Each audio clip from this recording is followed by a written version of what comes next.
चलिए क्लास 10 के बच्चों गुड मॉर्निंग। देखिए अभी तक आपको हम तुलसीदास द्वारा रचित धनुष भंग के बारे में बता रहे थे और धनुष भंग की कविताओं को पढ़ाए। और आज हम पाठ 3 रसखान जी जिसके लेखक हैं, इन्होंने लिखा है सवय और कवित्व। ये अपनी रचना में जो इनकी दो ही रचना थी, प्रेम वाटिका और सुजान रसखान, जिसमें भगवान श्री कृष्ण के बाल लीलाओं का वर्णन किए हैं। पहले इनके जीवन परिचय के बारे में थोड़ा प्रकाश डालते हुए हम बता रहे हैं कि रसखान जी सगुण काव्य धारा के कवि थे और यह मुसलमान होते हुए भी इनके बचपन का नाम जो था वो था, बचपन का नाम सैयद इब्राहिम था। रसखान जी के बचपन का नाम सैयद इब्राहिम था। यह मुसलमान जात के होते हुए भी भगवान श्री कृष्ण की भक्ति में लीन हो गए और सारा समय इन्होंने ब्रज में रहकर उन्हीं के गुणों को गाते थे और भगवान श्री कृष्ण के प्रेम में तल्लीन रहते थे।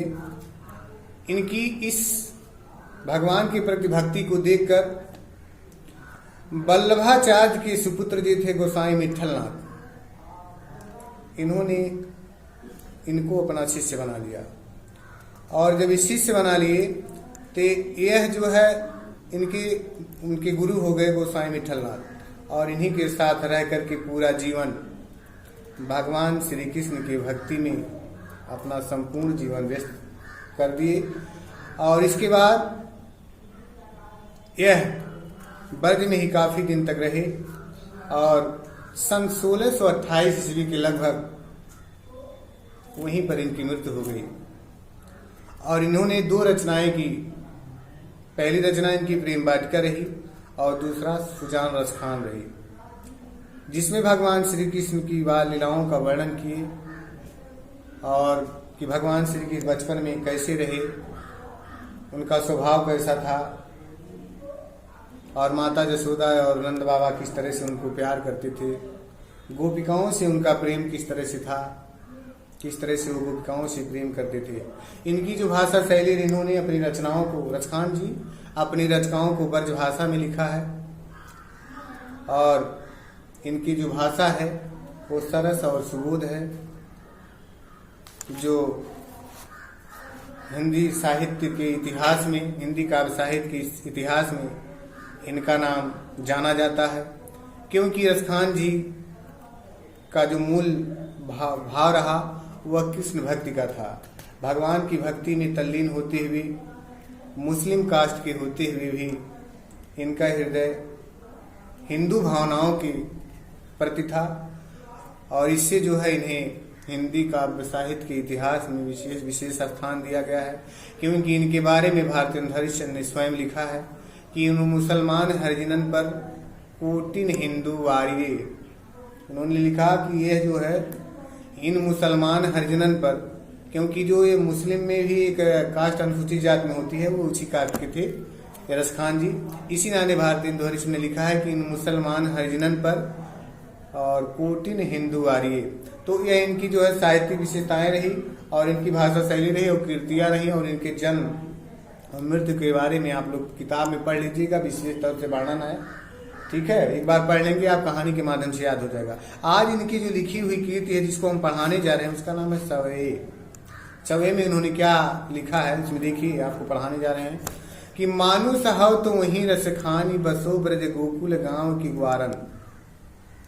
इसमें जो है रसखान जी अपने हृदय से अपनी भावनाओं को व्यक्त करते हुए कह रहे हैं कि मानुष हो तो वहीं रसखान। रसखान जी कहते हैं कि मेरा अगर मनुष्य का जन्म हो तो वहीं हो, बसो ब्रज गोकुल गांव के ग्वारन, यानी मेरा जो मनुष्य का जन्म हो मैं वहीं निवास करूं, ब्रज के गोकुल गांव के, जहां ब्रज के गोकुल के ग्वाले निवास करते हो मैं भी वहीं पर निवास करूं। और जो पशु हो तो कहाँ बस मेरो, अगर मैं पशु का जन्म मुझे मिले तो ये मेरे बस की बात नहीं है, लेकिन फिर भी चरो नित्यानंद की धेनु मझान, फिर भी मैं नंद बाबा के गायों के बीच में रहूं।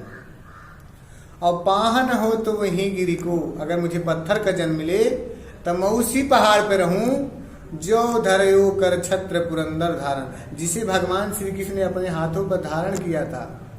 और जो खग हो तो बसेर करो, अगर मुझे पंछी का जन्म मिले तब मैं वहीं निवास करूं मिल कलिंदी कुल कदम की डारन, कि जमुना के किनारे जो कदम के वृक्ष हैं उसी पर मैं निवास करूं। तो यह देखिए, एक बार इसको पढ़ा दिए, दोबारा एक बार और देख लीजिए, क्योंकि अगर एक बार आपकी समझ में नहीं होगा दोबारा देखेंगे तो आपकी समझ में अच्छी तरह आ जाएगी। एक बार और देखिए, मानु सहाव तो वहीं रसखान, रसखान जी कहते हैं कि मैं अगर मनुष्य का जन्म पाऊं तो बसो ब्रज गोकुल गांव के, तो मैं वहीं निवास करूं जहां ब्रज गोकुल के ग्वालों के बीच में मैं निवास करूं। अरे अगर मुझे मनुष्य का जन्म मिले तो मैं ब्रज के पास, ब्रज के गोकुल के गांव के जो ग्वाल रहते हैं वहीं पर मैं निवास करूं। और जो पशु हो तो कहाँ बस मेरो, अगर मुझे पशु का जन्म मिले तो मेरे बस की बात नहीं है। कहाँ जो पशु हो तो कहाँ बस मेरो, कह रहे हैं कि जो अगर मुझे पशु का जन्म मिले तो मेरे बस की बात नहीं है। और चरो नित नंद के धेनु मझारन, और फिर भी अगर मुझे मिल ही गया तो मैं नंद बाबा के गायों के बीच में रहूं। और पाहन हो तो वहीं गिर को, अगर मुझे पत्थर का जन्म मिले तो मैं उसी पर्वत पर रहूं जो धरयो कर छत्र पुरंदर धन, जिसे भगवान श्री कृष्ण ने अपने हाथों पर धारण कर लिया था। और जो खग हो तो बसेर करो मिल कलिंदी कूल कदम की डार, अगर तुझे मुझे पक्षी का जन्म मिले तो मैं वहीं निवास करूं और जहां जमुना के किनारे, मैं जमुना के किनारे कदम के वृक्ष पर ही निवास करूं। अगर मुझे पक्षी का जन्म मिले तो मैं जमुना के किनारे कदम के वृक्ष पर निवास करूं। बस ये है आपका। अब अगला देखिए दूसरा, आज गई हुति भोर ही हो रसखान रही वही नंद के भवने। यहाँ देखिए, एक सखी दूसरी सखी से कहती है कि हे सखी, आज गई हुत भोर ही, कि हे सखी आज मैं सुबह ही गई थी। कहाँ गई थी? रसिखान रही वही नंद के भवन। एक सखी दूसरी से सखी से कहती है कि हे सखी आज मैं नंद बाबा के घर प्रातः काल ही गई थी। और वाको जियो जुग लाख करूं और जसोमती को सुख जात कहो नहीं। कह रहे हैं उनके पुत्र लाखों करोड़ों वर्ष तक जीवित रहे और जसमती की सुख जात न कहो। अने जसोदा जी है देखकर इतना आनंदित हैं और जसोदा जी के सुख को देखकर विश्वास नहीं किया जा सकता है।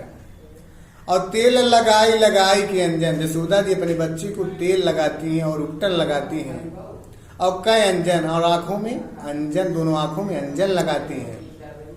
और भावें बनाई बनाई ढिठौने, और उनके भावों पर यानी भगवान श्री कृष्ण के भावों पर काजल का एक टीका लगाती हैं जिसको ढिठौना कहा जाता है। वो लगाया जाता है इस नाते कि बच्चे को नजर ना लगे। तो यही बताए हैं कि भावें बनाई बनाई ढिठौना, यानी उनके भावों पर काजल का टीका लगाते जिससे मेरे बच्चे को नजर ना लगे।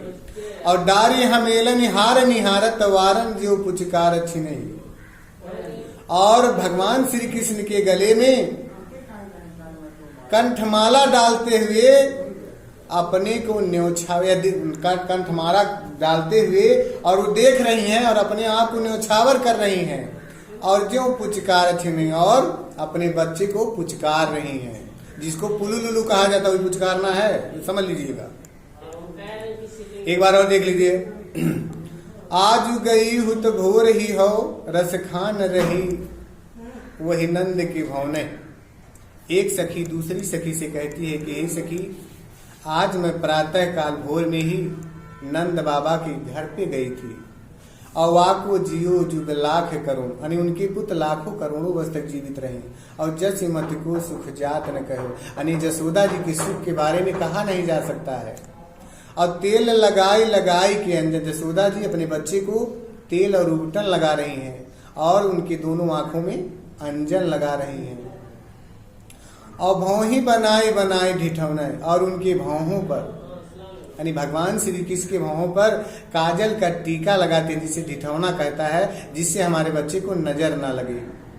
और डारी हमेलन हार निहारत, और यशोदा जी भगवान श्री कृष्ण के गले में कंठमाला का हार डालती हैं, कंठहार डाल करके उनको निहारती हैं और अपने को न्यौछावर कर रही हैं और ज्यों पुचकार छिने और उस बच्चे को, अपने बच्चे को पुचकार रही हैं। पुचकारना मतलब होता है पुलुलुलु करना, जिसको बच्चे कहते हैं नहीं कि बड़े बच्चे यानी बड़े सभी लोग छोटे बच्चे को करते हैं, तो उसको पुचकारना कहते हैं। तो पुचकार, अपने बच्चे को पुचकार रही हैं। तो 2 सवया हम आज पढ़ा दे रहे हैं, उसके बाद आपको कल पढ़ाया जाएगा। धन्यवाद।